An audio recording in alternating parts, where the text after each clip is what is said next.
എൻ്റെ ഒരു പുതിയ വീഡിയോയിലേക്ക് എല്ലാവർക്കും സ്വാഗതം.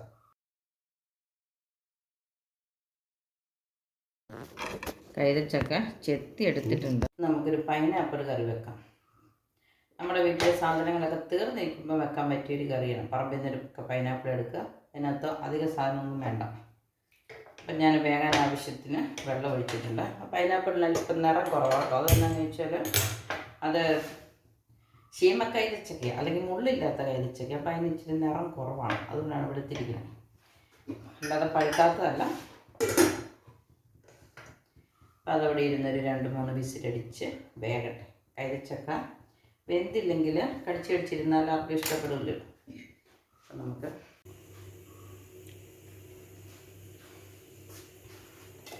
കൈതച്ചക്ക വെന്ത് വരുന്ന സമയത്തിന് നമുക്ക് അരപ്പ് റെഡിയാക്കാം. വളരെ പെട്ടെന്ന് ഉണ്ടാക്കാവുന്ന കറിയാണിത്. അപ്പം എരിവിന് മുളക് 3 വിസിലായി. നമുക്കിനി തീ കുറച്ച് വെച്ചിരിക്കുന്ന ഒരു വിസിലും കൂടെ അടിക്കട്ടെ അല്ലേ. കൈതച്ചക്ക നന്നായിട്ട് വെന്ത് നല്ലത്.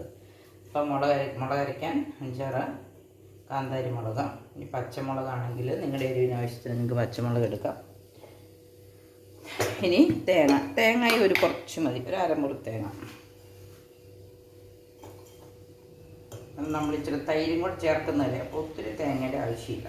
കുറച്ച് പൈനാപ്പിൾ, ഒരു അരമുറി തേങ്ങ, ഒരൽപ്പം കടുക്.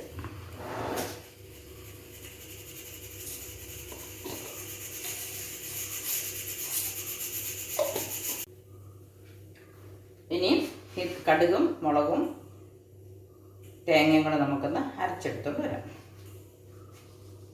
അരച്ചെടുത്തോണ്ട് വന്നിട്ടുണ്ട്. വളരെ കുറച്ച് അരപ്പേ ഉള്ളൂ. വേണമെങ്കിൽ നമുക്ക് കറിവേപ്പില ചേർക്കാം, വേണ്ടെങ്കിൽ ചേർക്കണ്ട. പഴമായതുകൊണ്ട് ഇനി ഇതിൻ്റെ കാറ്റ് പോയിട്ടില്ല, നമുക്ക് വെയിറ്റ് ചെയ്യാം. തുറന്ന് നോക്കി ഇത് വെന്ത് നല്ല കണ്ണാടി പരുവത്തിലായിട്ടുണ്ട്, വെന്തിട്ടുണ്ട്. പക്ഷേ ഇതിങ്ങനെ തന്നെ കിടക്കുകയുള്ളൂ. അപ്പോൾ നമുക്ക് എന്ത് ചെയ്യണം, ഇതൊന്നും കൂടെ ഒന്ന് അരച്ചെടുക്കണം. അപ്പം നമുക്കിത് വേറൊരു പാത്രത്തിലേക്ക് മാറ്റാം. അരപ്പ് ഈ ചട്ടിക്കകത്തേക്ക് ഒഴിക്കാം.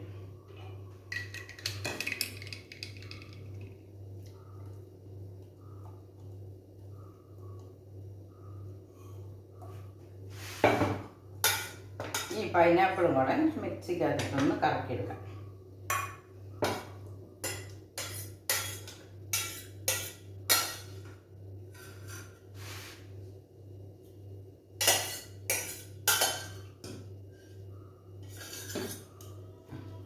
കഷ്ണം കിടന്ന് നടത്തുകൊണ്ട് കുഴപ്പമൊന്നുമില്ല. ഇനി നമുക്ക് ഇതൊന്ന് കറക്കി, വെണ്ണ പോലെ അരയ്ക്കുന്നില്ല, ഒന്ന് ഉടച്ചെടുത്തോണ്ട് വരാം.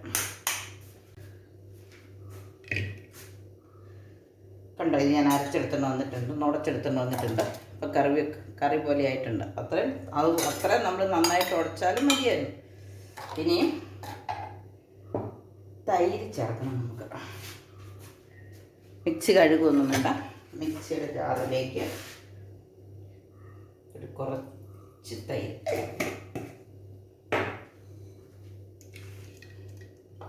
അത് ഒന്ന് ഉടച്ചെടുത്തോണ്ട് വരാം.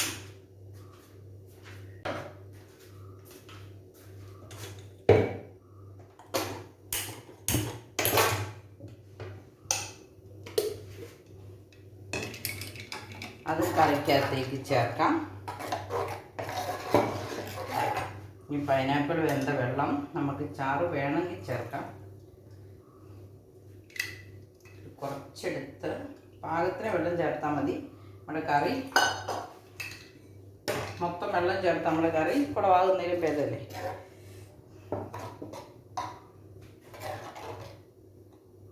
പൈനാപ്പിളിന് വെള്ളം ഉണ്ടായിരുന്നു, നമ്മൾ ആ വെള്ളം ഒഴിച്ച് അത് കഴിപ്പോയി. ഇച്ചിരി ഉപ്പും കൂടെ ചേർക്കാം. ഉപ്പും ചേർത്ത് ഇളക്കി ഉപ്പുണ്ടോ എന്ന് നോക്കാം.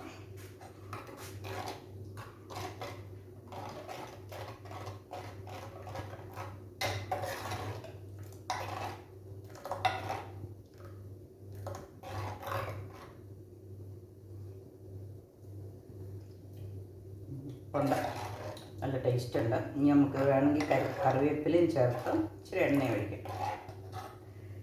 എണ്ണ ഒഴിക്കുമ്പോഴും ജീരകവും ഉള്ളിയും ഒന്നും ചേർക്കുന്നില്ല, കറിവേപ്പിലയും പത്തരമുളകും മാത്രം. നമ്മുടെ കറി തിളയ്ക്കാൻ തുടങ്ങിയിട്ടുണ്ട്. നമ്മുടെ കറിയിലേക്ക് നമുക്കിനി ഒരു കൂട്ടം കൂടെ ചേർക്കണം. അല്പം പഞ്ചസാരയാണ്, ശർക്കരയാണെങ്കിലും മതി കേട്ടോ. നമുക്കൊരു 2 സ്പൂൺ പഞ്ചസാര ചേർക്കാം. തീ കുറച്ച് വെച്ച് നമുക്കൊന്ന് ഇളക്കി പതിയെ തിളപ്പിക്കാം. കടുക് പൊട്ടിക്കാനൊരു പാത്രം അടുപ്പത്ത് വെച്ചിട്ടുണ്ട്. നമ്മുടെ മൺചട്ടിക്കകത്തായതുകൊണ്ട് ഇടയ്ക്കൊക്കെ ഒന്ന് ഇളക്കിയിട്ടില്ലെങ്കിൽ ചിലപ്പോൾ അത് തിളച്ചുകൊണ്ടിരിക്കും. തിളച്ച് പോയാൽ കൊള്ളില്ല. തവിയുള്ളതുകൊണ്ട് കുഴപ്പം കാണിയില്ല.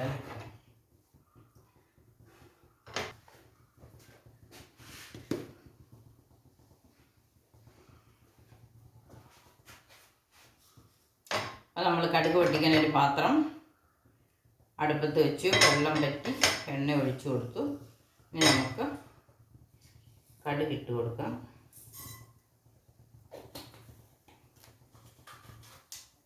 ഇനി 2 പത്തരമുളകാണ് ഇടുന്നത്. ഉള്ളിയൊന്നും ഇടുന്നില്ല.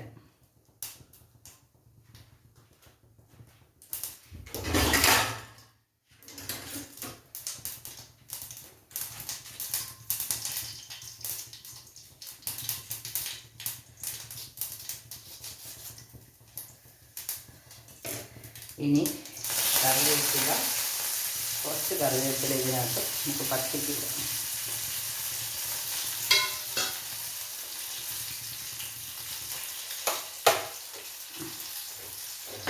മതിയാവും, ചൂടായിട്ടുണ്ട്.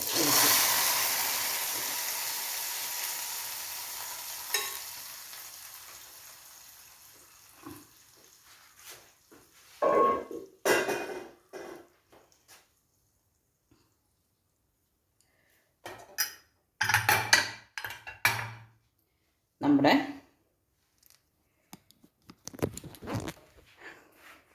കൈതച്ചക്കക്കറി ഇവിടെ റെഡി ആയിട്ടുണ്ട്. നമ്മുടെ കൈതച്ചക്കക്കറി കണ്ടോ, നല്ല ശീമ കൈതച്ചക്ക ആയതുകൊണ്ട് മറ്റേ കൈതച്ചക്കയ്ക്കുള്ള പോലെ ഒരു കളറില്ല. മുളക് പൊടിയൊന്നും നമ്മൾ ചേർത്തില്ല അല്ലേ, ഒരല്പം കളറ് കുറവുണ്ടെന്ന് തോന്നുന്നു. നല്ല സൂപ്പർ കൈതച്ചക്കക്കറിയാണ്. പൈനാപ്പിൾ പച്ചടി, മോര് ചേർത്തത്, കടുക് അരച്ചത്, ഉള്ളി ജീരകം ഒന്നും അരച്ചിട്ടില്ല. അപ്പം നമുക്ക് എല്ലാവർക്കും ഇതുപോലെയൊക്കെ ഒന്ന് ട്രൈ ചെയ്യണം കേട്ടോ. അപ്പം മറ്റൊരു പുതിയ വീഡിയോ ആയിട്ട് വരുന്നത് വരെ